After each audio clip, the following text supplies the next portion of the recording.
the whole week, and they were seated close to me the entire week. And they even confessed me I wasn't coming. But the day I came on Sunday, I think they came for the food and the swimming. I'm telling you guys, food is important. See, I'm here because of food. Food is important. So they came for the food on Sunday to eat food and not appear. But in the process, they just listened. They said, wow, I think this sounds like it makes sense to me. So some of the challenges they face, it's not because they are bad, but it's because it's a process of self-discovery that we need to know as parents and leaders how to manage it. So what are the common problems that are related to adolescents, 10 to 24? They have self-esteem and body image issues because their bodies are developing and they don't know whether whatever part of the body is too big or too small. Is the voice deep enough? Are they too tall or too short? You know, whichever way. They are struggling because the body is changing from a body of a child to a body of an adult. So obviously anybody will struggle to come to terms with the body they're having now. So a lot, I think almost all adolescents struggle with self-esteem and body image at one point or another. The other one is stress.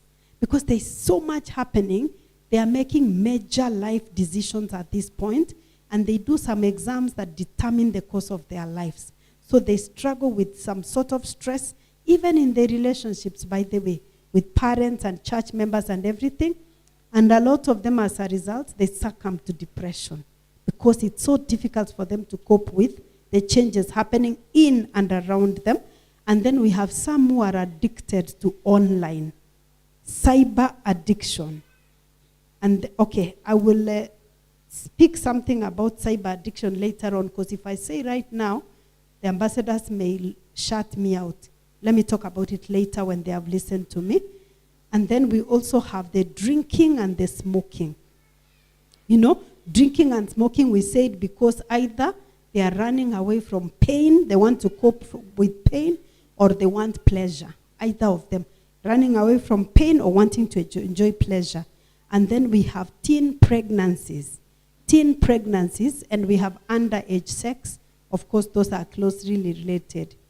If you go to, okay, let me say what I've done. One time I was standing in a pharmacy, where I stay. I live in Ongata Rongai.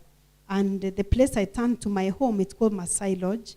We have 3, 4, 5 universities around there. So we have students from 4 universities who live around that place, Masai Lodge. So I was standing at the pharmacy. I wanted, I think, to pick something. I am telling you the number, it was Friday, the number of young people who came to buy the emergency contraceptive while I'm just standing there. In fact, the emergency contraceptive is called Githeri. They call it Githeri. You know, Githeri is a staple food. Are there any Kikuyus here? Any Kikuyus here? Githeri is a staple food. You will find in most Kikuyu households, there's Githeri every day. Like, that's your standard. It's like mukisi na ugali, as in ugali is our staple.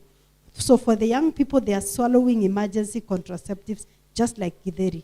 So pregnancy is no longer a threat because they are swallowing emergency contraceptives. What they don't realize is that because of the high hormone concentration, because it's meant to be emergency, because of the high hormone concentrations, actually for married people, you are not even supposed to take it more than once a year. So because of the high concentration of hormones, a lot of them expose them to reproductive health, cancers, infertility, even as they grow older. I was counting the other day, among about 10 weddings that I attended, 7 of them, they are struggling to get children. Now, that's not normal. 10 weddings that I attended in the recent past, okay, maybe I didn't attend, but I supported.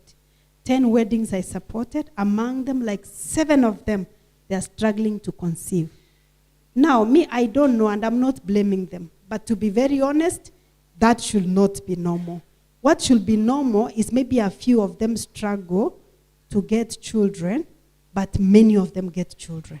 So honestly, some of the struggles, and I'm not talking about everyone, but to be honest, you know, there are some people who struggle getting pregnant because of use of these contraceptives before, when their bodies have not matured.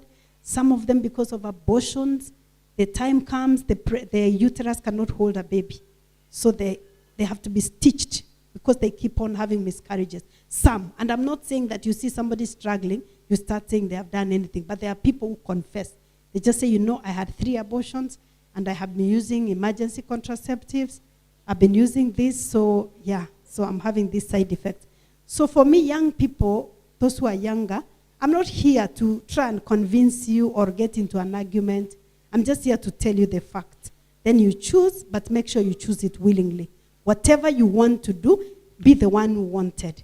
I told you that sometimes when I have young girls talking to me and they're saying they had sex with who and who, they're like, don't judge. I say, no, I can't even judge you.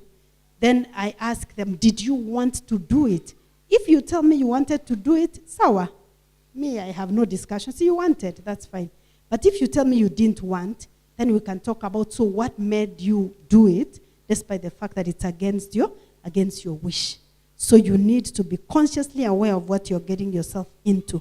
So I saw a lot of young people, and interesting, it wasn't even the girls buying, it was the boys who were buying the emergency contraceptives.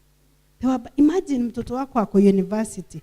You are here, Friday Vespers, you are here serving in church, na mtoto ashanunuliwa emergency contraceptives.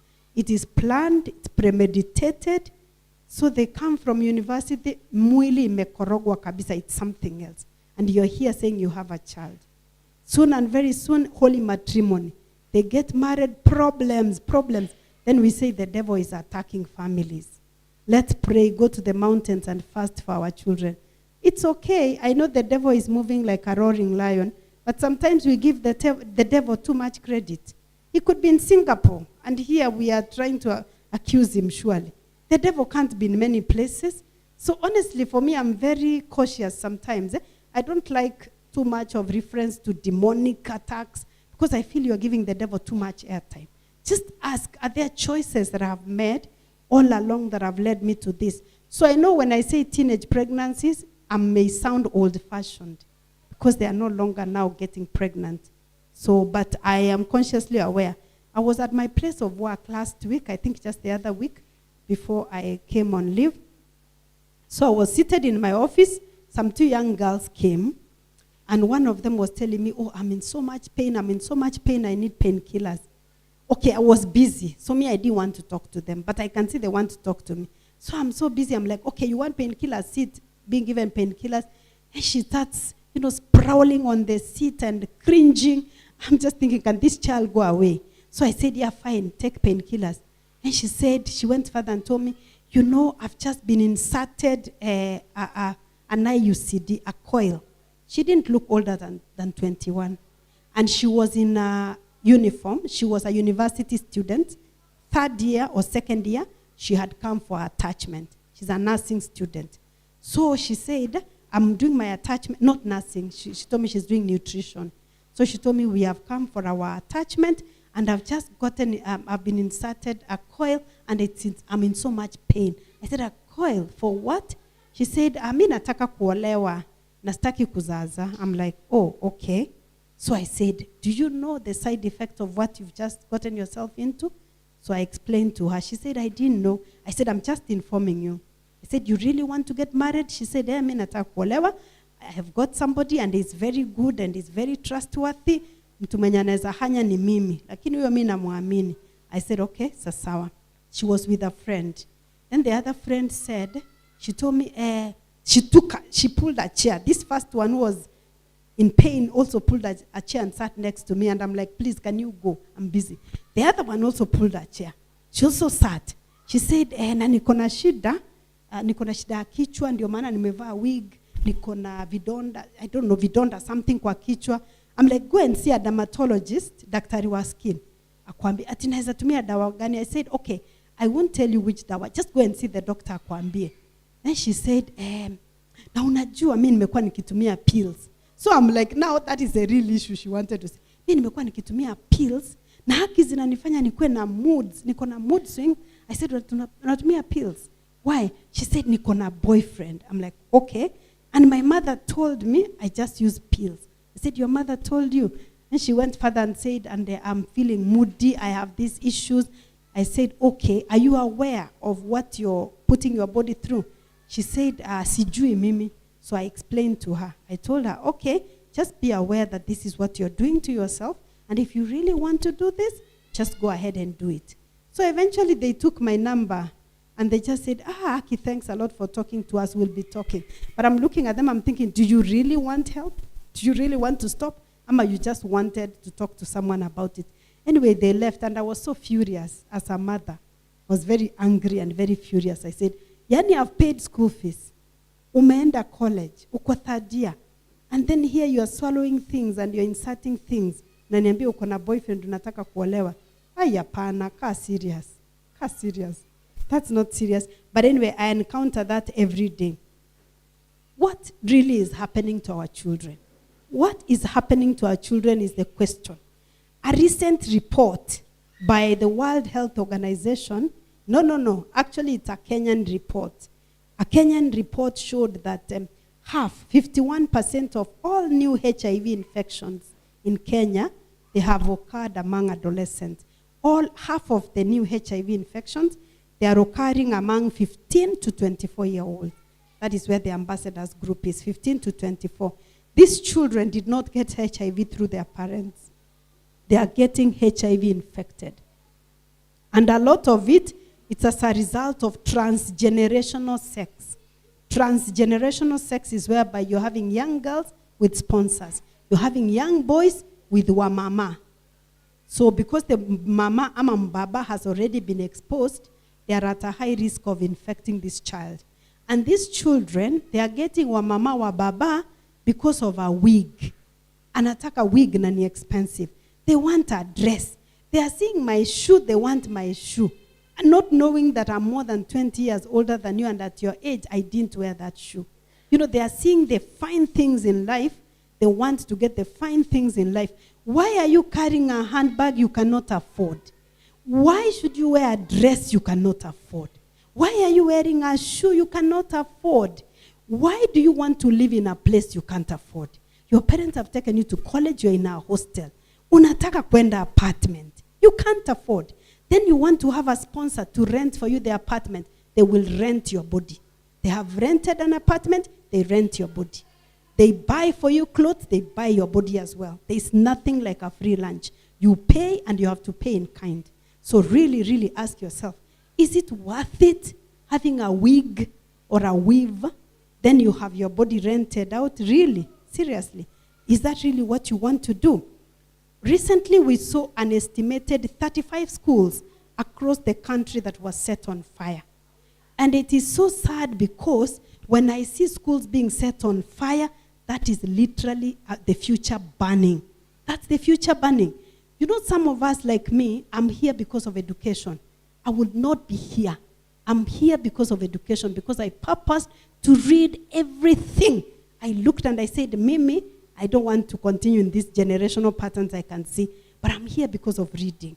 So I wonder, then you're burning schools, you are finishing your class 8, your form 4, then you set a bonfire, you burn your books, a bonfire, unachoma vitabu. Are you serious? Like nimemaliza shule. Umemaliza wapi? Wapi? Even those who graduate with degrees, they are given the powers to read. That's when reading begins. Not that umemaliza shule. So when schools are burning, literally that is the future burning. On the 16th of December 2021, that was last year, the Standard newspaper captured 4 students of a secondary school called Gititu Secondary School in Gatanga, Murang'a County. They were arrested for being drunk. There were 2 girls and 2 boys. And in fact, they were having sex drunk. 2 girls, 2 boys, and they were having sex. They were arrested drunk. On Tuesday, 14th December 2021, 16 students from the same school, they were heading to Nairobi aboard a Kenya Mpya bus. They were involved in an accident. 16 of them leaving that school. You can even check this. It's available online. 1 year ago, during COVID, we had 44 students that were arrested in a house in Mountain View Estate in Nairobi. The house was used as a sex den. And these children were recording and they were filming pornographic content. Children, they were having sex and the pornographic content was being filmed. There was bangi, there was alcohol, there were condoms. Some children were in primary school during COVID. They were in primary school. A 44-year-old woman was arrested as being part of that mastermind. These children were from as far as Machakos and Kiambu. They had come. You are at work, mchana. It's during COVID. Your child decides to take a matatu. They go to a den where there is alcohol, there is bang, there is smoking. They are having sex indiscriminately, and it's being filmed, pornographic content. That is very, very sad. You saw during COVID, and even currently, there's a spike in teen pregnancies. And the teen pregnancies are actually a major challenge for socioeconomic development, because teen pregnancies deprive young girls the opportunity to further their education and to attain their career goals. There's nothing positive about teen pregnancies, because it also exposes the girls and their children to major health risks. According to World Health Organization, pregnancy and childbirth-related complications, they are the leading cause of death among girls 15 to 19 years old. 15 to 19 years, I keep on saying your body has not matured before 25, emotionally, physically, to handle a pregnancy and a child, because it's the major cause of death and sickness, death and illness, 15 among the 15 to 19-year-old globally. And when a girl has gotten a child when she's a teen, her chances of succeeding in life are slim, because she'll drop out of school, and then the future of that child is at risk. It becomes an intergenerational pattern. A few years ago, I worked in one of the informal settlements here in Kenya. Then I saw a lady who was 28. She brought a child to the clinic. She was 28. And she tells me, this is my grandchild. She's 28. How many people are 28 here? She's 28 and she's with a grandchild. I said, excuse me, I'm way over 28. I don't have a grandchild, and I have refused a grandchild soon. I have refused. My kids are hearing. I have refused. May God hear, I'm not getting a grandchild soon. So please don't make me part of your business, because I don't want a grandchild soon. At least after 5 years or more, I don't want a grandchild, because it's poverty and suffering. So this woman was 28. She had a grandchild. I said, grandchild? She said, nilipata mtoto nikiwa 14. Then my child has also gotten a child at 14. So when she is 41, she's going to be a great-grandmother. I am telling you, when she's 60, maybe 5 or 55, she'll be a great-great-grandmother. Can you see? No. We have to refuse to walk in the ways of our ancestors. Iyo mimi nimekata. I cannot be a grandmother before I'm 55. No. Staki mimi nimekata. So we need to let children be children. I mean, I always tell young people, I tell them, you are a child because you want me to support you financially, everything. Then you want to partake of adult privileges. No, it can't work. It can't be that I'm providing for you and you think you're ready to have sex. You can't. You must, first of all, be able to take care of yourself before you start partaking of adult privileges, okay? Now, as parents, let me just talk about parents now. I will try to be balanced. Sometimes my son tells me that I'm so hard on parents. I'm hard on parents and even to myself. As parents, we have largely failed our children. We have largely failed our children. Let's be humble enough to go to the Lord and afflict ourselves. Just like Job. Job every day was sacrificing and praying for his children. Perchance they might have sinned. Because I mean, you really never know. You know, you never know sometimes. So you need to prepare yourself so that you pray for your children every day wherever they are. Do you know that sometimes you can pray and God tells you, this child, wherever they are, the way you are feeling, apana. So you might even end up intervening at a time that somebody was just about to sell their soul to the devil. So never ever underestimate the power of a praying mother. As we knew that my mother knows everything you're doing. So if you go, you had better speak the truth, because she will know. And I don't know, up to now I still struggle to imagine that my mother doesn't know everything. We just knew she knows everything. Then you'll ask her, how do you know? She says, I know, I'm a mother. I know. So I used to think when you become a mother, you get some magic powers. I think you do. Guys, I have magic powers. So I will know. Whatever you do, I'll know. So anyway, we just knew that my mother knows everything. But then how have we failed our children? Maybe later on I may talk about how the children have failed, but the parents are the leaders. So God has given us a responsibility as parents to be the captain of the ship. So how have we failed our children? When we let other people do most of the parenting for us. Right now, for some parents, it's holiday time. You send your children to the village, to your mother, to your father, to your brother, to your sister. So sometimes house managers, we let other people do the parenting for us because we are busy. There's a time and a season for everything. You must first of all align the interest of your children. Even my being here, I had to look at the interest of my children. And I think if I was called for maybe stewardship, I may not. But the fact that I'm coming to speak to ambassadors and my children are in that category, it made it easier for me because I said my children are also going to benefit. So it's not selfish to look at the interest of your child because that is the responsibility that God has given you. Another way in which we fail our children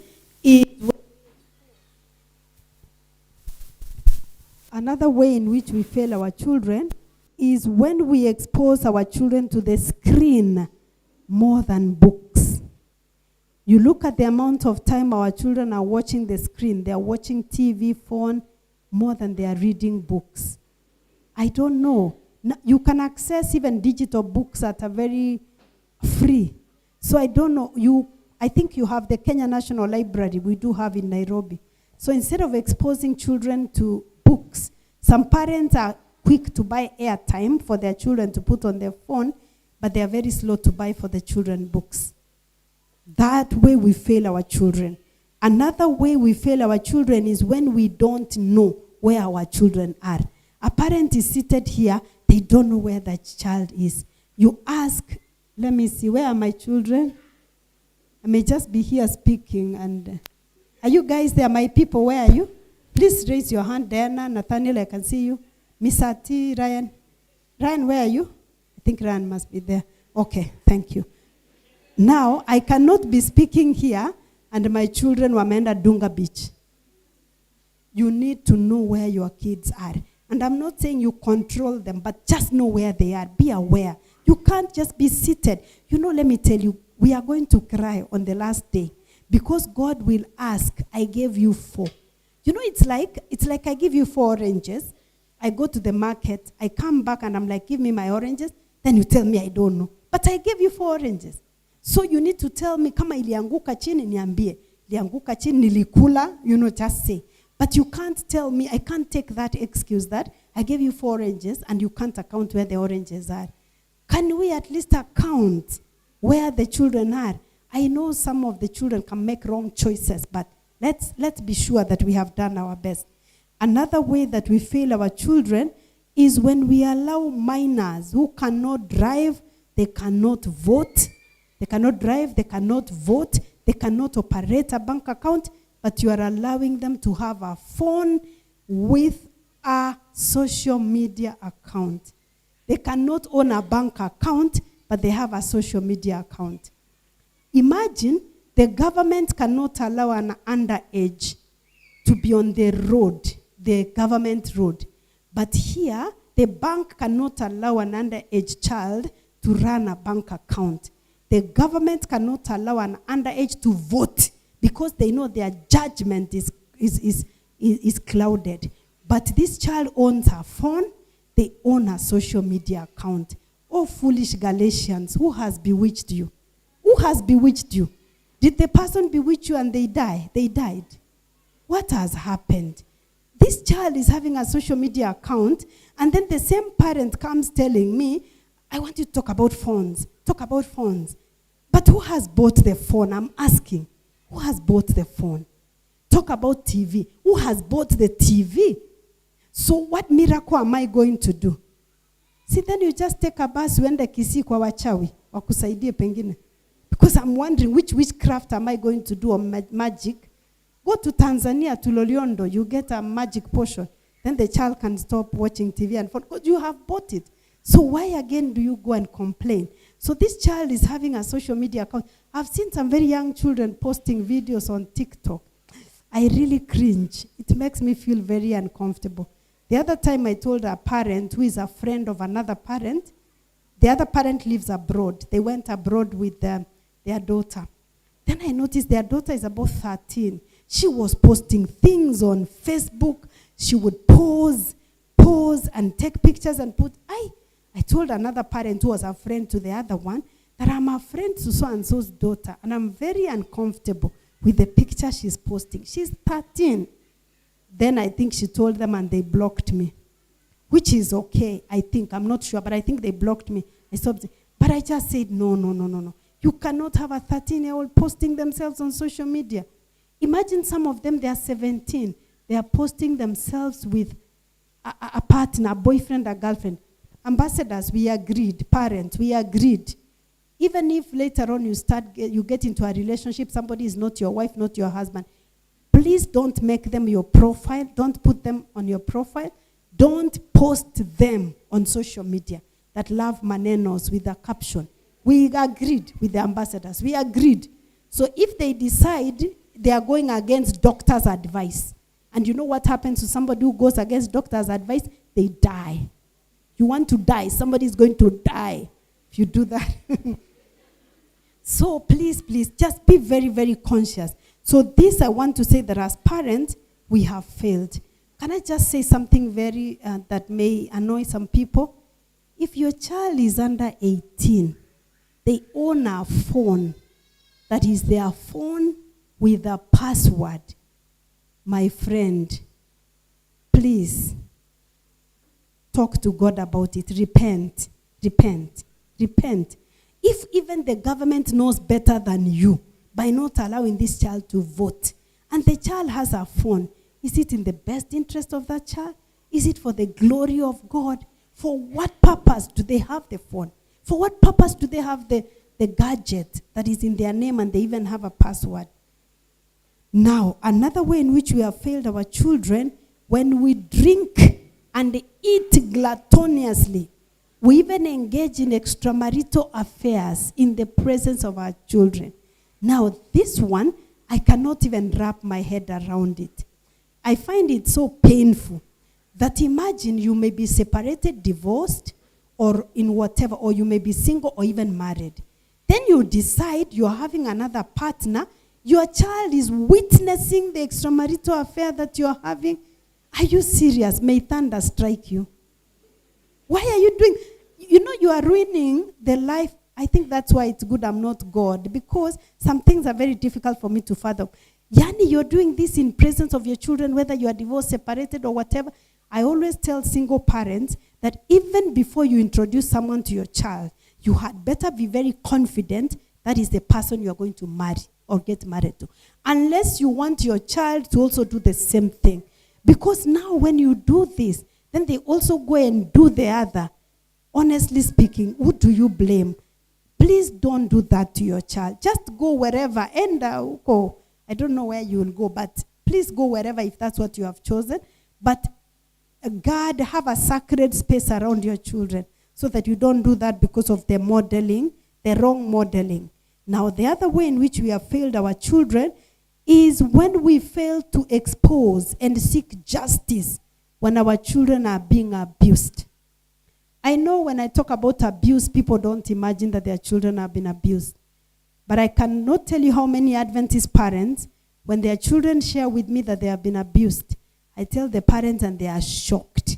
They say, I have never imagined. I say, yes. And the child was abused by a family member. And now they have gone down the path of suicide, whatever, because it started with the abuse. So our children are abused, then we start solving the issue kinyumbani. Like we don't want to expose the perpetrator and seek justice for the child.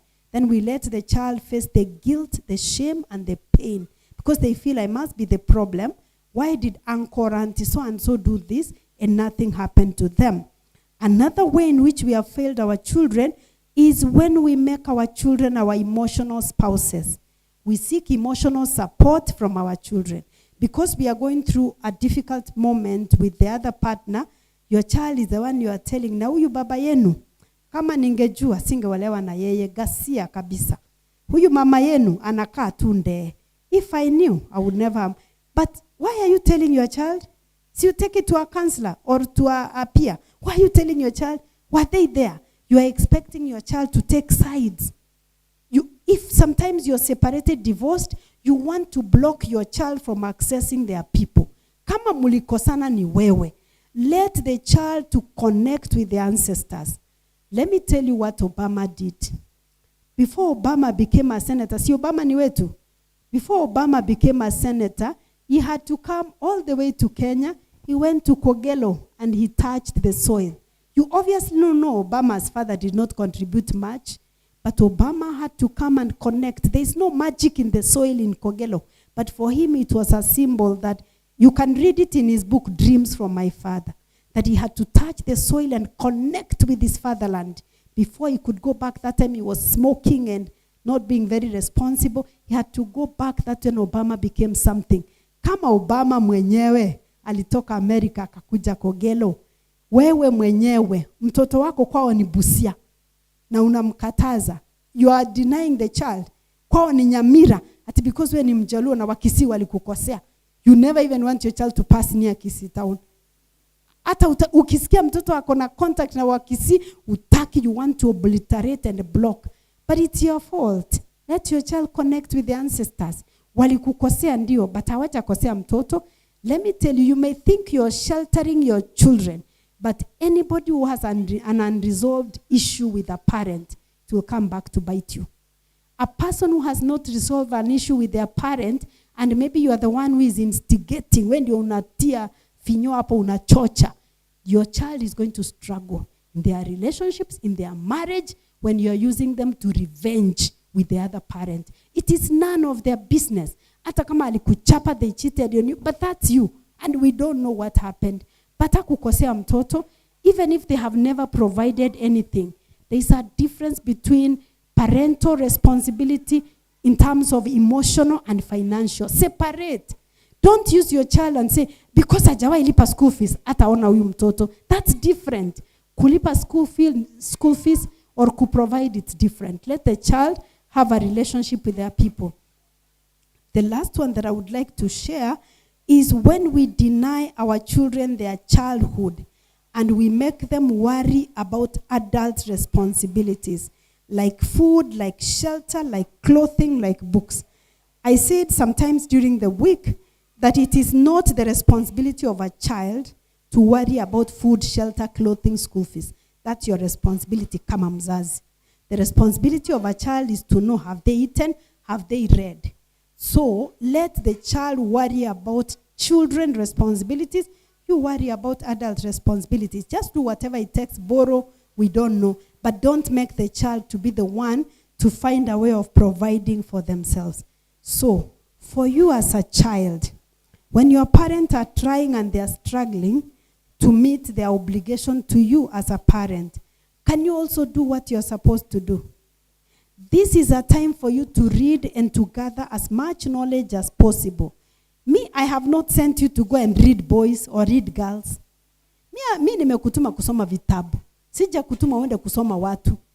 So don't come nipate umesoma mtu from head to toe, badala ya kusoma vitabu. It will be very difficult. You can't multitask. You can only do one thing at a time. Some people have made lifelong decisions. They were admitted to Maseno University. But because a boyfriend, a girlfriend has been admitted to Pwani, they stress the parents that they want to change to go to Pwani University. Instead of, aliitwa Maseno, but they want to follow their boyfriend, their girlfriend. Na huko Pwani anataka kwenda kupika. You know, in my mother tongue, there is something I hate. I don't like it. Like when you get married, they say, umeenda kupika. Umeenda koruga. You've gone to cook. It's terrible. I don't like that. Me, I didn't go to cook. Me, I went to be a companion. I went to be a companion. That's why my husband amejipikia for 9 days and I feel nothing. Mimi sijaenda kumpikia. He's my companion. Tunapikiana. We cook for each other. When we will be going home on Monday, I'll request him atupikie. So tukifika, tupate amepika sapa. So mtu asiniambie nimeenda kupika. So I don't like it. So inasema ameenda kupika. So I used to see when we're in university, some girls come, their work is to cook, clean for a boy. They are cooking, cleaning for him when the boy is reading.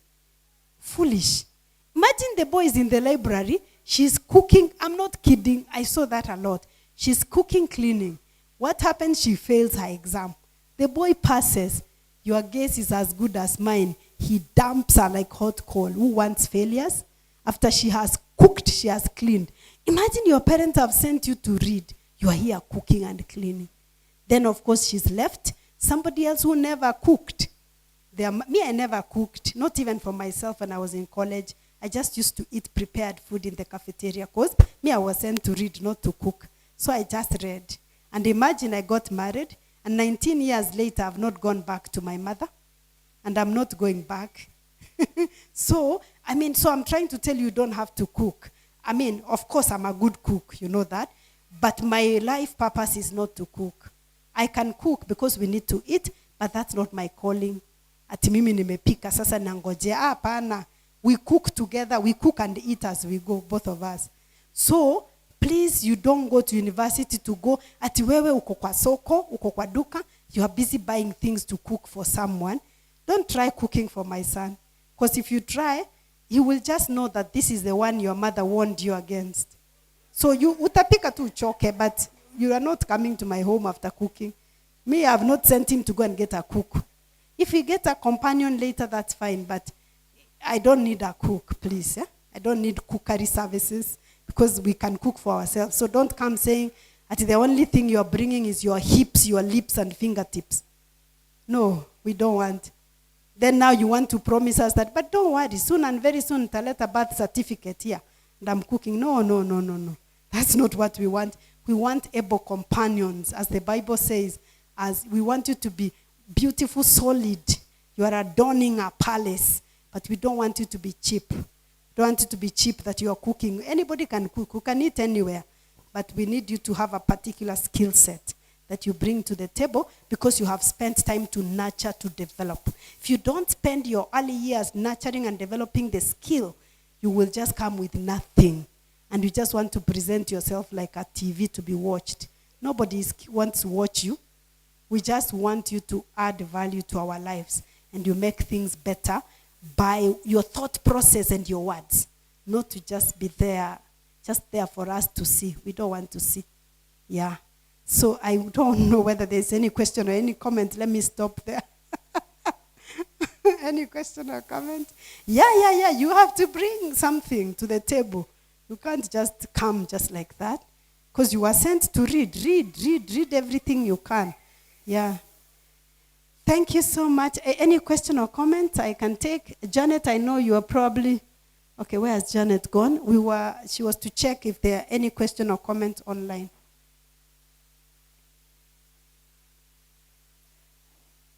Okay, am I seeing or not?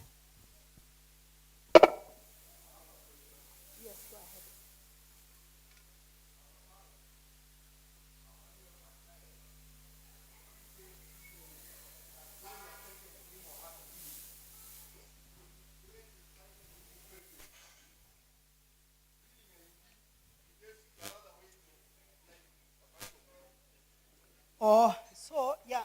It's a good question. You have taken your child to read. Na amekwambia reading aingi because they can find other ways. Let me tell you, you don't read so that you can make money. You don't go to school to make money. That's not the purpose. You read so that you can sharpen your knowledge. I was reading the story of James Mwangi. James Mwangi is the owner, the CEO of Equity, the founder of Equity Bank. And he gives a lot of scholarships to young people called Wings to Fly. It is something that I also really want to do because I want to give people a lifeline by giving them education. So James Mwangi said he sleeps at midnight. He wakes up at 3 a.m. He sleeps at midnight. He wakes up at 3 a.m. Don't start telling me it's important to sleep 8 hours. I know. Now, and I'm not talking about he sleeps for less hours. I'm just illustrating a point. The rest of the time when he sleeps at midnight, he wakes up at 3 a.m., he's reading. He's reading books. He's reading magazines. He's reading a lot of things. And then now he said he doesn't give his children money. He doesn't. You work, then you're paid. You work, you're paid. So he's supporting other children by giving scholarships. He doesn't give his children money. And when Equity Bank is sponsoring you, and even other banks, you always give your report forms at the end of the term. If you seem to be dropping, they drop you. If you're dropping in your performance, they just drop you and get someone else. Because the purpose is to support bright, needy students. So I always ask people, James Mwangi, who is sponsoring you, is sleeping at midnight, waking up at 3 a.m. to read and sharpen his skill. He has all the money you can think of. Now who are you? Who are you? You are sleeping at 8. Unalala unakanyaga blanketi mpaka saa 4.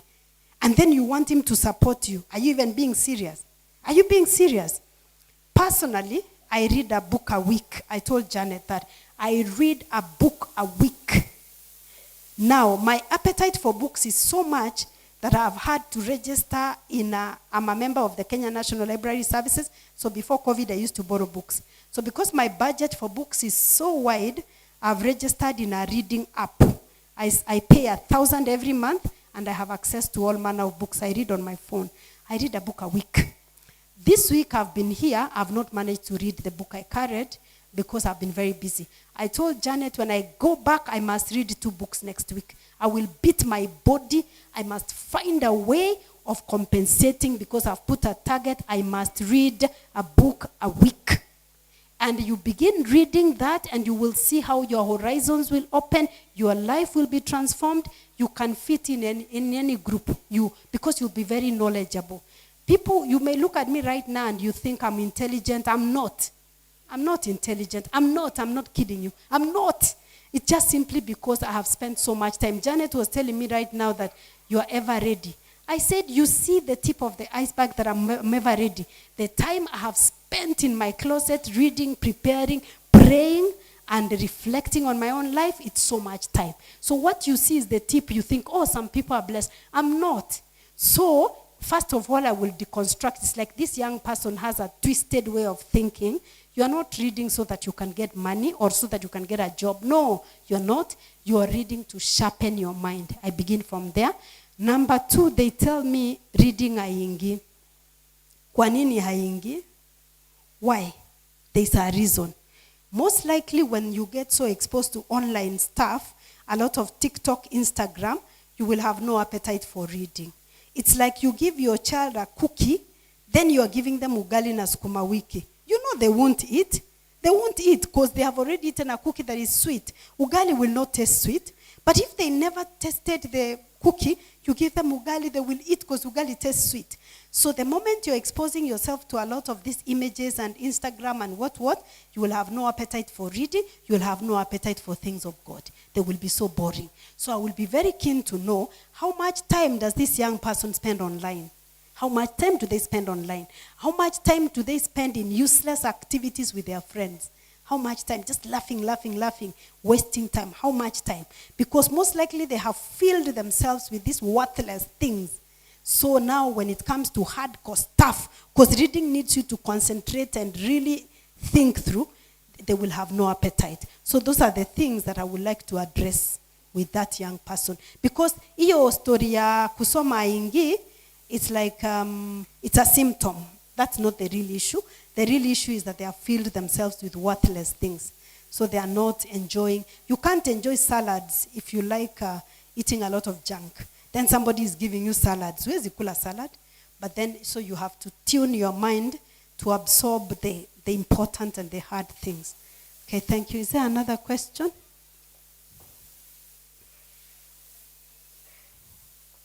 Okay, let me see. Okay.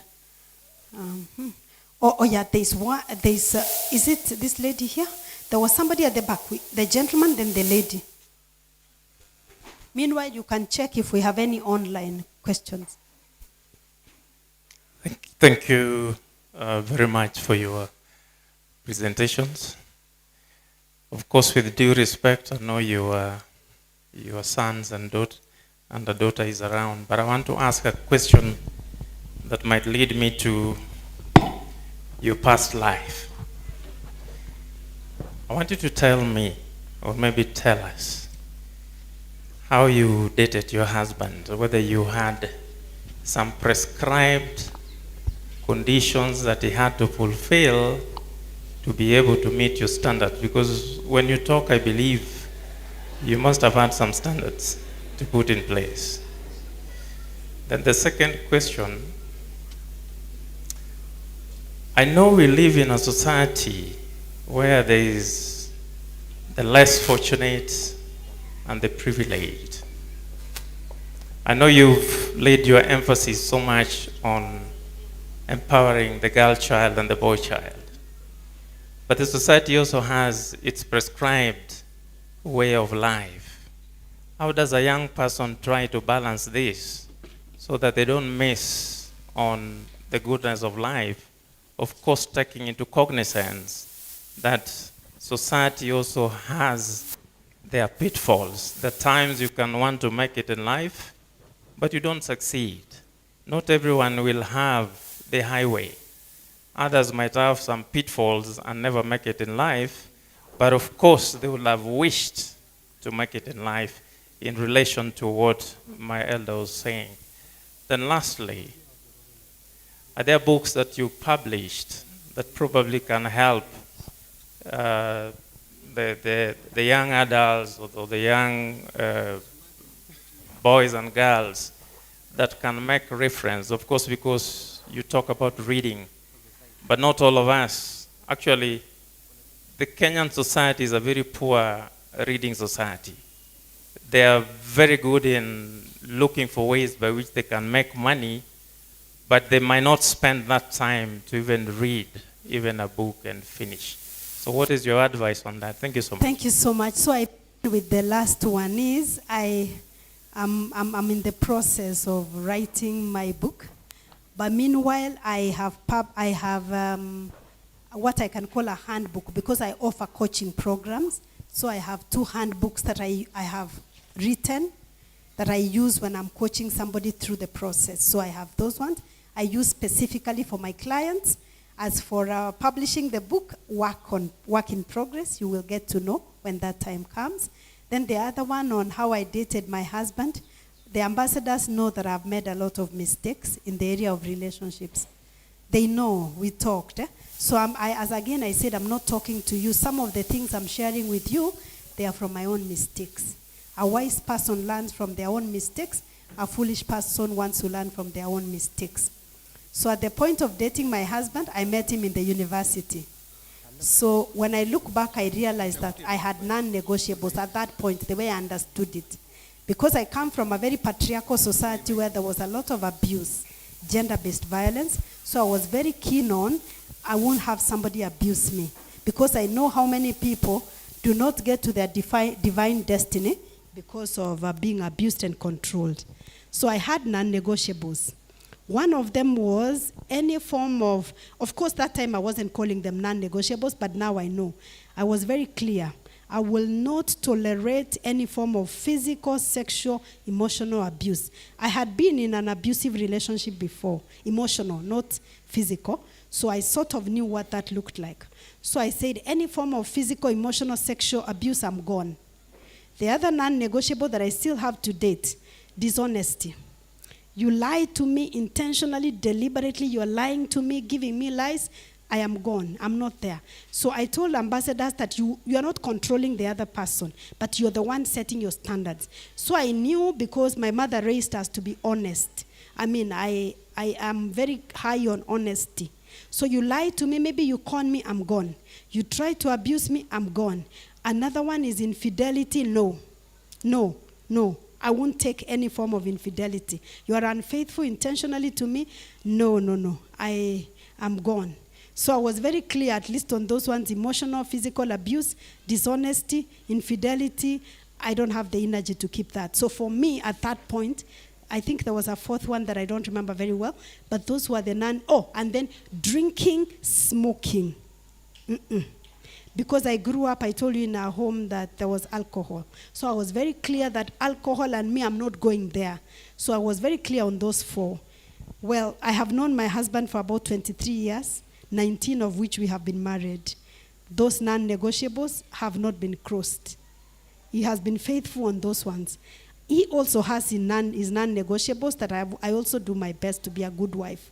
And he knows that the day any of those is going to happen, we have to change the way we relate without any further reference to him. Because it's very clear. That's very important to me. Because I know, I just felt like God is leading me somewhere. And if I let myself struggle with some of these things, I'm not going where God has intended me to go. Because I know, yes, he's the man of my life, but I have God over my life. So God takes precedence, and we have to help each other to reach our divine destiny. Because this is not just the end. So for me, I tell young people, have your non-negotiables. Of course, I think my non-negotiables are realistic. I think they are reasonable. And then also apply them on yourself. So I won't cheat on him. I will not lie to him. I will not, I don't drink. I've never smoked. I won't do any of those. So I'm expecting the same things, and I've communicated. Because sometimes you have your non-negotiables, you don't communicate. Then you start saying, but I can't take this. But did you communicate? So I've communicated, and I'm very clear. That's a question you're asking. But it's not that I was perfect when it comes to relationships. I said I've learned some of the things along the way. And then you asked another question of empowering the boy child and the girl child, because some people come from a place where they may be disadvantaged. And you let me know whether I've answered all your questions. Now, society has a way of doing things. For me, I believe in this way, and I was telling Janet that we change society one person at a time. So where I grew up, for people who know my story, I've shared it in many places, where I grew up, everything that could have gone wrong in my life went wrong. Everything, and I'm telling you, everything went wrong in my life. My mom was married as a teenager to a very old man. Okay, I'm saying old because my mom was about 16. My father was about 50, 60 years. Yes. My father was a widower. His first wife had died. So my father was about 55 or 60. My mother was in her teens, maybe 14, maybe 15. Yes. My father had children older than my mother. Right now, I have grandchildren who are older than me. Wait, no. I have nieces and nephews who are older than me. I have grandchildren who can't call me grandmother. They call me auntie. Because I have a grandchild who has a child. A child of my nephew has a child. So she was just telling me the other day, auntie, because she's like, no, I can't call you grandmother. So it went wrong in that way. So my mother is a teenager, married to a widower, who died before 10 years of marriage, and I told you she had all those children. She didn't have education. So she had to try and provide for us through the shamba. Going to the shamba, which wasn't working. So at that point, the best way she could provide for us, she started making changa and busa. So changa was distilled in our home, and it was sold. And you know what that means? My mother planted tobacco. So I remembered she could only plant tobacco behind our house, because that time policemen used to come and you'd be arrested. So she would plant tobacco behind the house so that when policemen come, they don't see. They hear nani akona tobacco, they won't find. So we used to pick tobacco and cut it and take it to Kehancha, for sale. So my mother would buy fermented milk from people and take it to the market to sell. My mother sold literally everything except her body. We sold omena, we sold njugu, we sold mutumba clothes, we sold everything that you can think of. We sold onions, we sold sweet potatoes, we sold maize, we just sold everything. So things went wrong in that way, in that aspect, so everything was wrong there. There was hunger like you can never ever imagine. I had to raise my younger siblings because my mother was away. I remember one time my mother left our brother, was about 6 weeks old. She went and she didn't come back because she had gone, I think, to the market and for Kisi town, and it was only one vehicle. So the vehicle comes, you sleep in the market, on the road, on the street. Imagine I am about 10. I'm left with a 6-week-old. The baby cried the whole night. I had nothing to give that baby. I'm also a child and I'm in school, so I had to miss school. So anyway, Life was really bad. So bad that I realized if I don't read, the next thing I'm seeing is death. There were no books. That was a tricky thing. I want to read, but there are no books. What was I left to read? My mother would go after a long time to the butchery and buy bones and ebirenge and the head of the cow and goat, because that's what she could afford. Bring it, and it's wrapped in newspapers because there was no other way of wrapping it. Newspapers. She boils those bones. So you keep throwing vegetables inside. So the bones have been boiled for 2 weeks. You're just throwing vegetables because there's no onion, there's no kitungu, there's no salt, there's no nothing. So you pick skuma wiki, you throw it in the soup. So when you eat, at least it has some taste of meat. I'm now a vegetarian anyway. So we were vegetarians, not by choice that time. So we could eat. So those newspapers, when she would remove them from the meat, they had blood. So she would throw them on the side of the fire so that she can use them to light a fire. I would pick the newspapers and put them in my pockets. I was reading those newspapers with blood. That's where I was. Then when my teacher realized that I love reading, he would actually bring for me the gazettes from home. Like he used to read gazettes, so he'd bring for me gazettes, I read. He would get for me books and say, Rose, keep the books. I used to walk with books in my clothes because I didn't have a pocket or I didn't have a school bag. So I'd walk with books. But there was a challenge. There was no time to read because I had to go to the river, I had to fetch water, I had to take care of my siblings, I had to cook. So the only time I had to read was deep into the night, at midnight, when now you're finished work and you're very tired. How could I read? Sometimes I would get ebigenga, the embers of fire. I'm using them to read. Now I lost my sight. Last year is when I started having problems with my eyes, but my eyes had been okay. So I would read with the ember. When the embers burn, we started with my sister to run out to chase fireflies. I know you think it's drama. My younger sister and I would catch fireflies. Do you know fireflies? Tunashika fireflies, tunaeka kwa chupa, so that you can use the fireflies to read. Yani, then you tell me umeshindwa kusoma. I had to read using fireflies. It sounds funny. Let me shorten the story because I'm trying to answer his question. When the results came in class 8, I've shared my story. I performed excellent. I got admission to a national school, Limuru Girls. I had never worn a pair of shoes. I didn't have money to take me there. My mother said, there's no other way, you'll just go to a day school. I said, it's fine, because there was no other way, and I knew I would pass. My teacher said, my headmaster said, we have never had a child from this school going to a national school. Besides that, it's a girl child. I will do everything that I can to have the child go to school. He got another colleague teacher who had a boy who was going to Nairobi school. He just said, this is a child of a poor widow, go with her. I'm coming to Nairobi. I've never taken a matatu. So my first time to go to Nairobi, I vomited my friend. I vomited on that teacher. I vomited on him. We reach Nairobi, he's shopping for the son. I have nothing, I have no money. So he tried to slash whatever the son needed to just buy for me some very basic. I go to school. I'm going to shorten the story greatly because it's long. I go to school. I have no toothpaste. I have no soap. I have no sanitary product. I have no tissue paper. I have no uniform. I have no books. I have no nothing. I just had very few things he could buy. The matron begins checking because they were checking. And I was in a high cost school and we had, my roommate, as a matter of fact, was the grandchild of Oburu Odinga. She was my roommate. And another roommate also, she was the daughter, the last born daughter to Oburu Odinga was my roommate. Oburu Oginga, Oburu, that she was my roommate. And the other roommate, the parents were professors at the university. So they are checking our shopping. They couldn't check my things because I had nothing.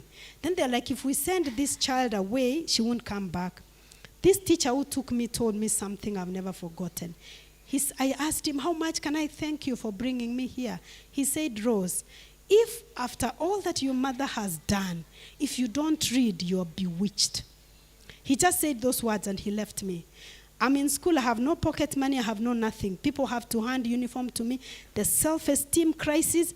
As a matter of fact, I was suicidal in Form 1 because, the self-esteem, the challenges, and what. Schools close, I'm meant to go home. I have no money to take me home. I shared with the people here, my sister died when I was in Form 4. I couldn't go to bury her because there was no No fair. I'm yet to recover. 26 years later, I've not recovered. So the poverty was to that extent. I get a relative who said that I can go to his place in Nairobi because I didn't have fare. And so I couldn't stay in school all through. This relative says she can go to my place in Nairobi to spend the holiday because I can't go home. There's no fare. The relative is a 50-something-year-old man. He's married. He has 9 children. His 6th born is my age mate, and he has a concubine. And the man severally tries to sexually molest me. Yes.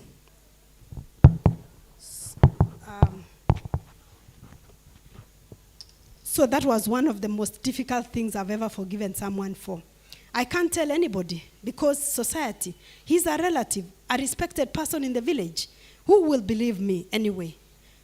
So later when I told my mom the story, I think after I started working, my mother said I suspected.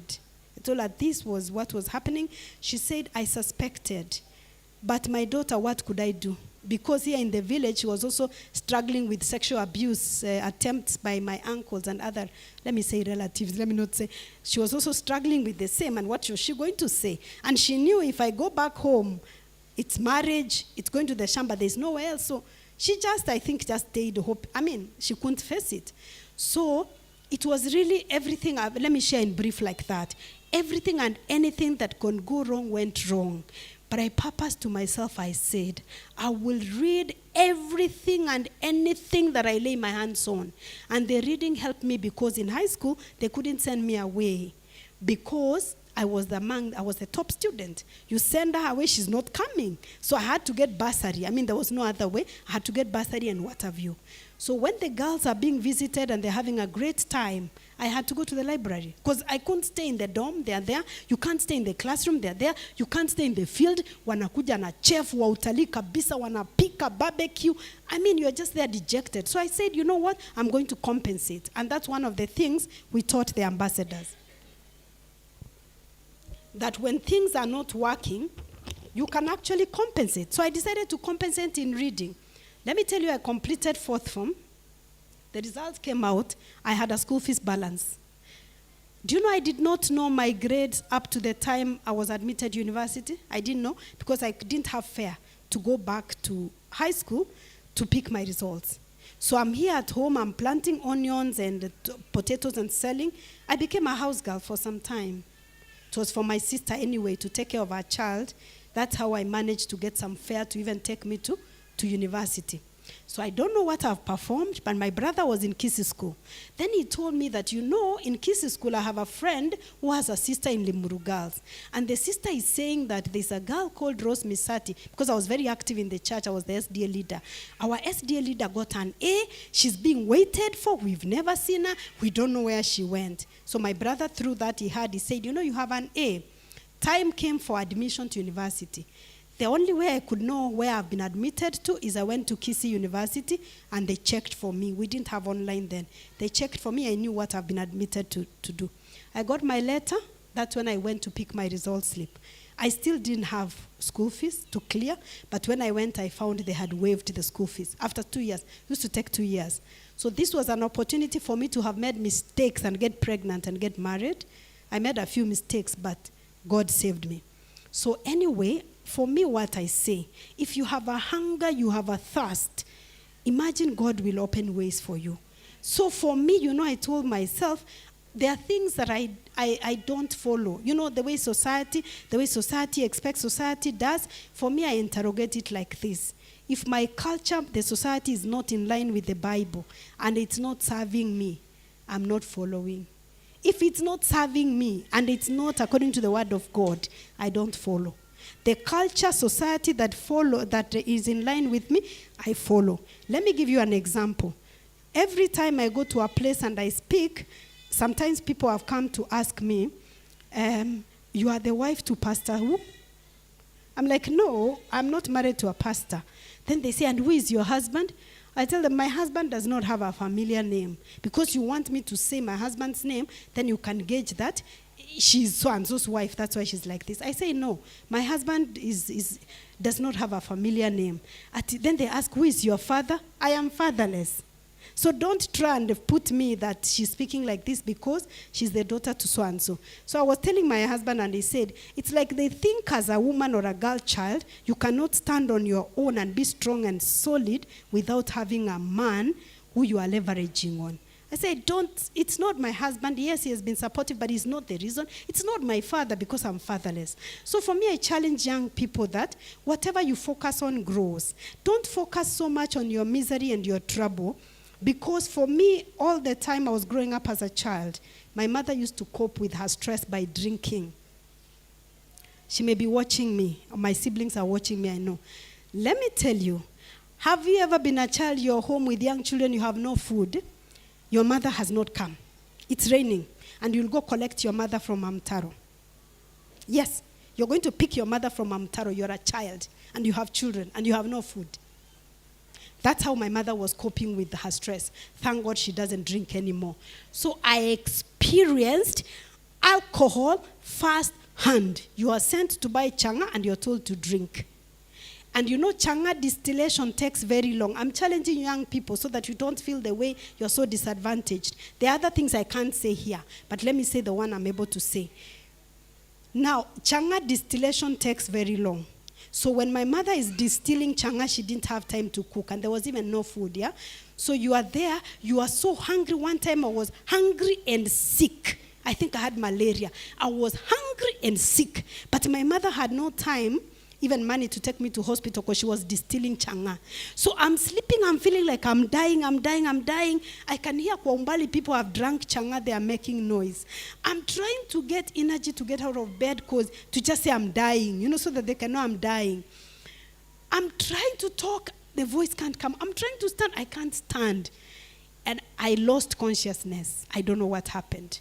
The next time I woke up, you know, the next thing you're being given is, you know what MSK is? How do I call MSK? MSK are the leftovers of busa. You see the way busa you drink, and then kuna hiyo MSK, the sediment. So because my mother is selling busa, watu wamekunywa busa, ile sediment imebaki. You are given, we fed on skuma wiki and MSK. That was the starch part. That was the starch.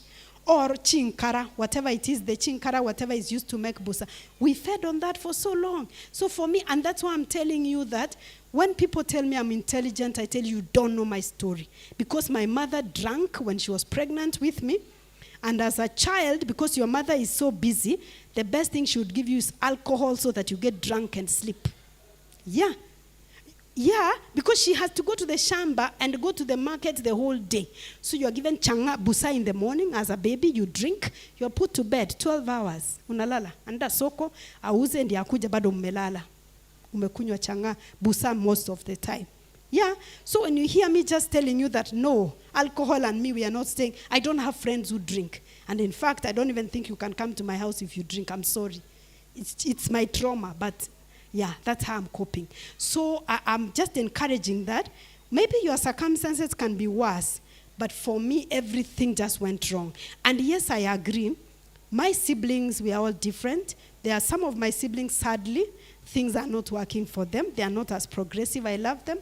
I try to support them, but I can't do much. Choices. So it is possible that you can be in the same home, but people choose differently. And sometimes when I share my story, some of my siblings say, okay, we have never looked at it that way. People experience life differently. I'm not angry at my mother. I love her. I support her. In fact, the first house she moved into, the Matofali house, I built it for her. I bought for her a car last year so that when she's sick, she can be taken to hospital. I didn't want my mom to hang on a motorbike. She has a car that she's being driven in, and I make sure that she's comfortable and she has what she needs. Because I believe, and I'm challenging young people, my mother did her best with what she had.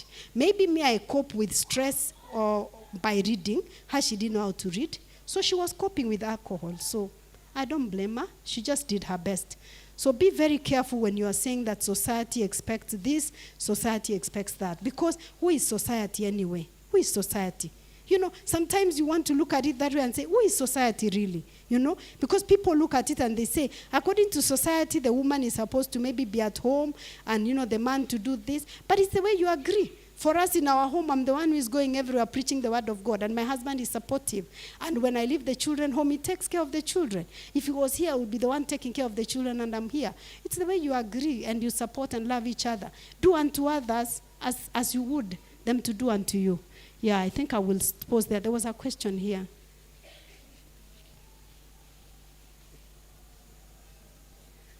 Thank you so much for the sharing and the testimony. Actually, you have mentioned a lot. It's not a question per se, but just a concern.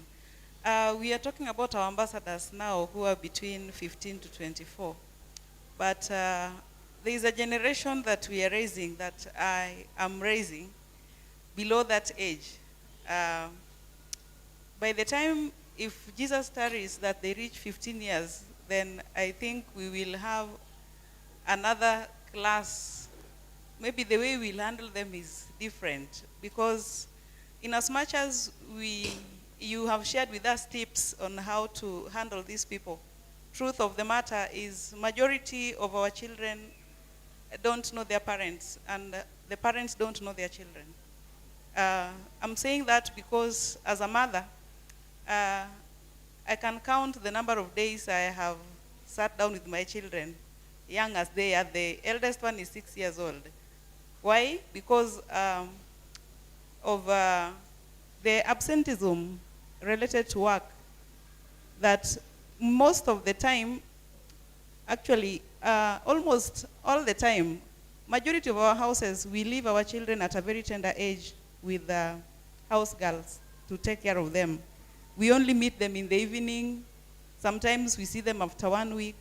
So I don't know. Is there anything that can be done? Thank you so much.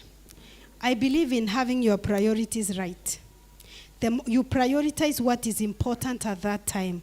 You can have it all, but not all at the same time.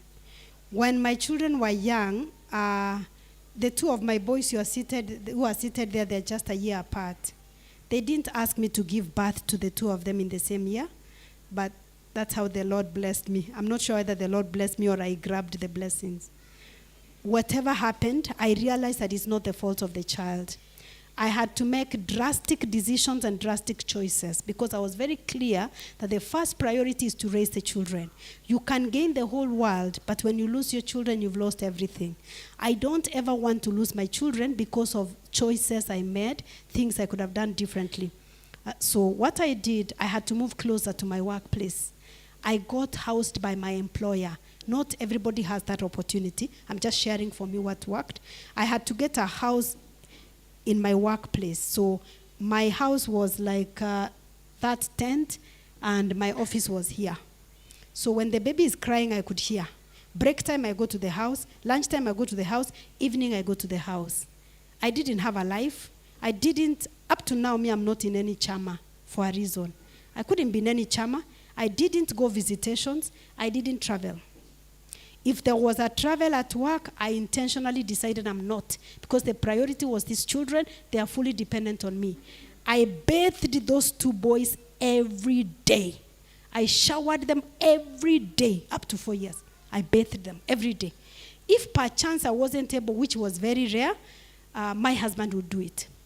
I did not travel anywhere where my children are not with me. If I'm going to visit my mother, we went. If it's a place I needed to go alone, I said, I'm sorry.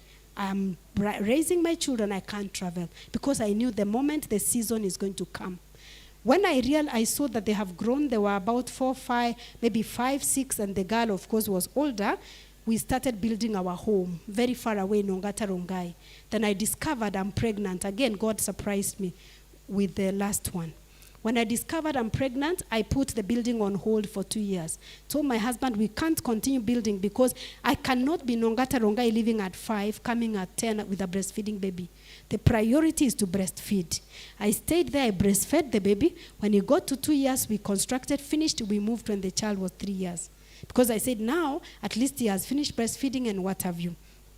Now, along the way, later on, there is a time I got a very big opportunity for a big job that required me to travel 3/4 of the time. It was very attractive. Who doesn't want money? Especially having grown through poverty. It was very attractive. My husband was saying, I can support you, just go ahead. And I knew that I just needed to earn that money for 1 year. And completely I was going to be transformed to be somebody else. But if I took that job, I wasn't going to be here today because I'll be elsewhere. Okay? So everything works together for the good. I turned down that job.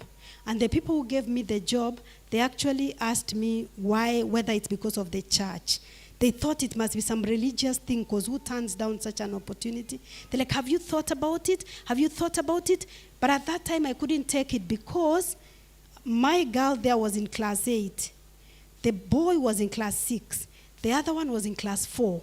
The other one was 4 years. I said, if I take this job, I travel 3/4 of the time, I get the money. After having labored so much from the foundation, I will lose a very critical stage of my children's life. Because I wanted them to transition, complete class 8, and transition to secondary schools of their choice. And let me tell you, I supported these children. In their school, I was there every day. I dropped, I picked. I was in the parents' meeting. I did motivational talks. I supported with my resources. I bought lunch. I motivated teachers until children used to ask me, Mama Nani, you don't work? I said, this is my job. You don't work? Some days I could go, my kids don't know. I park my car outside the class. I sit in my car from 8 to 5. I'm listening to how the teachers are teaching, how my children, they don't know that I sat behind their school throughout. I did that, I'm telling you, I did that. So when these guys completed class 8, and they all performed excellently, and even when you hear them introducing themselves, they always say, I'm in such and such a school, because they're very proud of their school. And they went to high school. And I felt so fulfilled. And now my life has changed to something else because I can now travel. Of course, I have baby there that I'm trying to manage, but I can now travel. There is a time and a season for everything. So for me, I'm very clear. My priority is my children. If what you want me to do does not align with my children, I'm out of here. That's why I told Kwamboka, I can come with my ambassadors because they're also ambassadors, and I will stay with you. I have been here on time every day. Confirm? Every day I have spoken to the last ounce of my strength. You can watch on YouTube. Because I knew I am literally pouring myself, because I know my kids are also benefiting. So Mimi, I don't participate in that one of the current generation is getting lost. My children are not getting lost. You know, society, we are not able to be there. Me, I will be there for my children. Whatever it takes. Because I knew, yes, I want to buy a Prado. I want to move and live in Karen. I still want. But my child, the Prado is not more important. They want to be with me, to sit down, roll on the mat, talk, laugh, play, do whatever, take them to school, pick them. That is what matters to my child at this point. So afterward, you will have time to live your life. So for you, I thank God for you. Because you at least have a lot of window of opportunity. You have a baby. Because you need to know that 90% of a child's character is formed from 0 to 7 years. This is the age of opportunity. Do whatever it takes. And once you have aligned yourself, you know what you're doing, I'm telling you, my friend, you will never lack. So don't tell me that you will struggle, because what will happen, you can actually even make money, because I'm not also saying that you live in poverty, but I do so much in my house, I don't go anywhere, and I'm able to make money and support my family comfortably while in the house. Because I can take a break and say, hi, Nathaniel, how are you doing?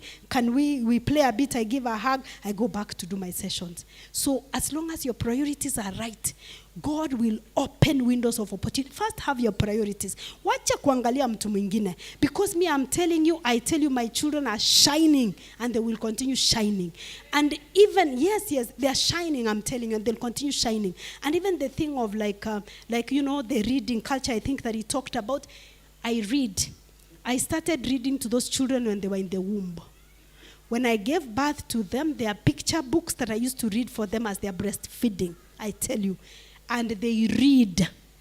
And I even asked them in school, isn't it strange that you guys read real books when other young people are struggling to read? They read, and when they come from school, some of them, they have a budget for me for the books to buy. I go to textbook center, I complain, I'm like, now all these books, they say, but we are your children. You have taught us how to read. Then I say, I shall not complain. So we read and we read and we read. You can shine, you can be the lily of the valley, you can shine in this generation. And you have a lot of opportunities. Don't look at what is happening around you. Angalia mbele. Look ahead. Thank you. Okay, I think we have... Someone is asking, are you saying that it is not important whether a lady can cook or not? Are you saying that it is not important whether a lady can cook or not? Extremely important that a lady can cook. Please go back and watch my presentation on raising a daughter after God's own heart. I cook the best ugali. Can you confirm? I cook the best ugali in East and Central Africa. You have not tasted my ugali. Ile ya kusiaga hata brown. I cook my ugali for 1.5 hours. I cook the best porridge. Inachemuka iko tamu. Naeka sukari nguru na lemon na hata niko nayo kwa nyumba. If you want to come right now. I've made uji hapa vile nilikuwa hapa. We made it in the morning. I cook the best ugali. I can cook. I was taught how to cook. Diana right there, when she's in college and she comes, Nathaniel tells her, Diana nataka unipikie ile mboga yako tamu, because she can cook. My sons can cook, because I'm not raising them to wait to be cooked for by a girl. They can cook, they can wash dishes. They wash dishes as a matter of fact, as we divide labor. When Janet was telling me that, there can be somebody who can come and cook for us, I said, no, Diana will cook. The boys will clean dishes, they clean the floor. We do that. So the point I'm saying, cooking is extremely important, but that is not your life calling. That is not your life calling. So I cook, but that does not, you cannot say, ati me, I can cook nice chapatis, so take care of me. What? Are you a piece of wood that someone takes care of you? Cook and take care of yourself. I hope that's very clear. Yeah. Mimi sio ule mtu wa Indomie, na sio ule mtu wa kununua ugali kutoka supermarket, please. Me, I believe in cooking the real food. Yeah. Yes, any other?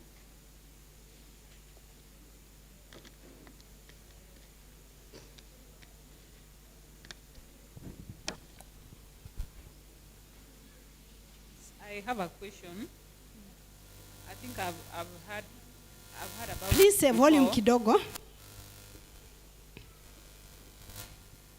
I've got a question, and I've also heard about this before. Is it correct to say that if you have got wayward children, sometimes as a parent, your prayers may not be answered? And then the other way around, if you have parents who are wayward, as a child, is it true to say that sometimes your prayers may not be answered also a wayward parent? So the thing that I want to say, so that maybe it can also set parents free, is that ultimately our children have a choice to make. Everybody has a choice to make. So when the Lord says, well done, good and faithful servant, it is not because of the outcome, because of the way the children have turned out, but it's because of you having done your best. So I do not think that God holds it against us based on the choices of other people. Personally, and I've talked to my children about this, I've asked them, should you make the wrong choices, will you blame me? I have not been perfect, but honestly, I have tried with all my resources. So I asked, will you blame me? I think one of the or two of them said, Mommy, no, you have done your best. We will not blame you. And the moment you tell me that you will not blame me, my job is done. Me, I will continue loving you. I will do my best, but I admit I'm not perfect. So forgive me where I've wronged you. But whatever choice you make, because even right now, as I've told you, I was given alcohol as a child, but I've not taken alcohol as an adult. Not that there haven't been opportunities, there could be, but I have made a choice. Everybody has a deliberate choice to make. So for me, what I would like to say, whether you're a child or an adult, do your very best, because the Bible says the teeth that ate sour grapes, they would be set on edge. I think maybe what you may be talking about is whereby maybe your children are wayward because of the choices that you have made. You are not repenting, asking for forgiveness, and seeking to do better. But you repent, you ask for forgiveness, and you seek to do better. And God will hold everybody accountable for their own choices. The reason why we are different from animals is because we have a free will. We can choose. And ambassadors, I was challenging you.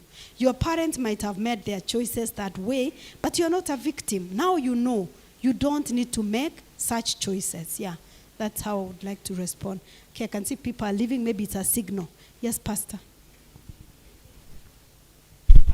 I just wanted to respond by drawing our attention to Ezekiel chapter 18. I think if we read maybe most of the portion of that chapter, then that question will be answered. Can somebody read? You want to read? It is a very long chapter.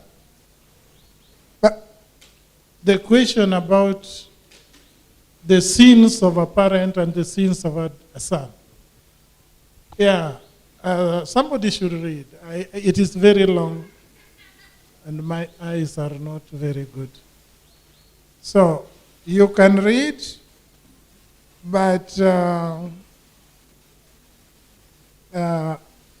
I just want to read the last portion.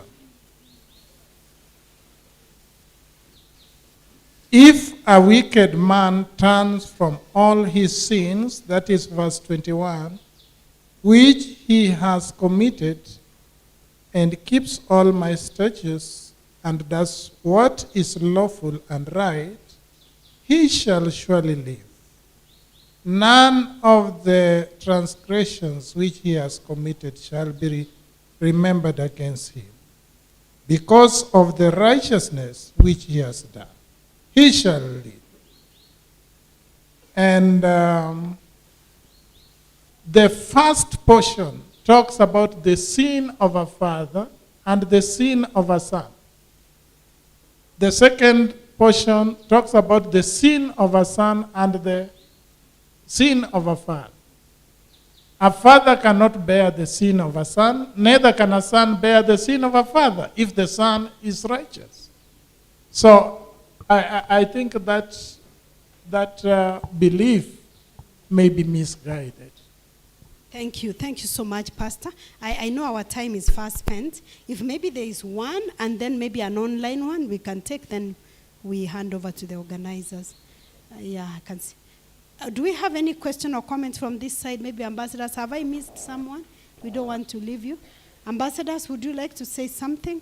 You guys have been very silent. Ambassador Sijaona, is there any online comment or question? There's only one more comment from the same person who asked the question on whether ladies should cook. She is saying, that's Ogweno Were saying, amazing testimony. As Ellen G. White says, poverty is a blessing in disguise. Thank you. Thank you so much. I appreciate. We have any question or comment? Last one, then we end. Okay, good. Maybe I can make my closing remarks before handing over. I just want to say that one of the things that I have observed among most people is helplessness. Most of the time what I've observed is helplessness. And the ambassadors can tell you that when they were asking a question, I would ask, do you see that it's a problem? Do you want to change? Because many times we can labor so hard, but people are comfortable in their misery. People are comfortable in their poverty. They don't want things to change. But when you reach a point like me, the pain was so much, and I just knew, no, I cannot continue being here. For me, for example, I just had to get myself out of here. And sometimes, we want to ask, even when we talk to somebody, want to seek for advice, then some people normally ask me, give me tips on how to end a relationship. I'm relating with this guy, this girl, and I feel like they are not right for me. Give me tips. How can I do it? The question I ask you is this. If you are walking there and you meet a lion, will you ask me for tips on how to run away from that lion? Utakuja kuuliza tips. If you are walking and you fell into a ditch, you have fallen into a ditch and you are there, will you ask me for tips on how to get out of the ditch? You will try all means and ways because it's uncomfortable to get yourself out of the ditch. So please, wacha mchezo. Ka serious. Wacha kuuliza tips. I mean, are you really serious? Do you want to get out of there? Or do you want to sit miserably and want to mourn your fate? I have helped many people over the years, but there is a category of people that I have not been able to help. A category of people that I think even Christ may not help. Now let me tell you what category before you say I'm being blasphemous. The category of people are people who are helpless. They have taken the victim role and they are helpless and they don't want to get out of their misery, their poverty. Most of the miracles of Jesus, including the one I love very much in John chapter 5, the man lying by the pool of Bethesda. He had been lying there for 38 years. And Jesus told him, pick up your mat, rise and walk. The man has been lying there for 38 years. He doesn't even know how to walk. Then he's told, pick up your mat, rise and walk. You wonder why Jesus could not lift that man up and put him standing. I'm telling you today, my ambassadors, my parents, pick up your mat, rise up and walk. Do not continue remaining in that valley of hopelessness, helplessness, because I believe there is always a way out. If honestly you need help, they say when the student is ready, the teacher appears. There are people who have even told me, this is my first time in this church. I don't know how I came here. Some ambassadors are like me, I have not been coming. I don't know why I came here. When the student is ready, the teacher will always appear. And I told you how somebody said a word to me one weekend, and my life was transformed, and this person saved my life. So do not despise whatever word you hear. If the Lord is urging you, if the Lord is pushing you to make a change, please make a change. If it's a sponsor you are planning to meet tomorrow, block, delete the number. Block, delete that number of that sponsor. And just tell yourself, this is not the right time. Young people, those two relationships, we said you are not ready. Please, quit that relationship and concentrate on your studies. Develop your skills. And if somebody listens to this message and they break off the relationship, ukiachwa, ukikataliwa, may God bless you. I think I need to say a word of prayer. Let me just pray before I leave from this place. Let's pray. Father, in Jesus' name, we thank you once again for doing unto us that which you have promised. Our hearts are jubilant. Our hearts are overflowing with gratitude. Thank you for your goodness and your mercy, Lord. You are an ever-present help in time of trouble. I want to pray for a special blessing upon this church. The children, the parents, the leadership of the church, may you bless them, may you provide for them, may you guide them. If there is anybody seeking for direction, please give them that direction. I pray for our children that they may be solid, they may be stable, they may seek after the lasting things, O Lord. And if there are any who had gotten dissuaded and they were falling by the wayside, I pray that you may take hold of them, O God, that their future may be bright. Not just the future in this world, but I pray that you may prepare us for your kingdom. Bless us now as we depart from this place until we meet again. If not on earth, I pray that we meet in heaven. For it's in Jesus' name we have prayed and believed. Amen. God bless you.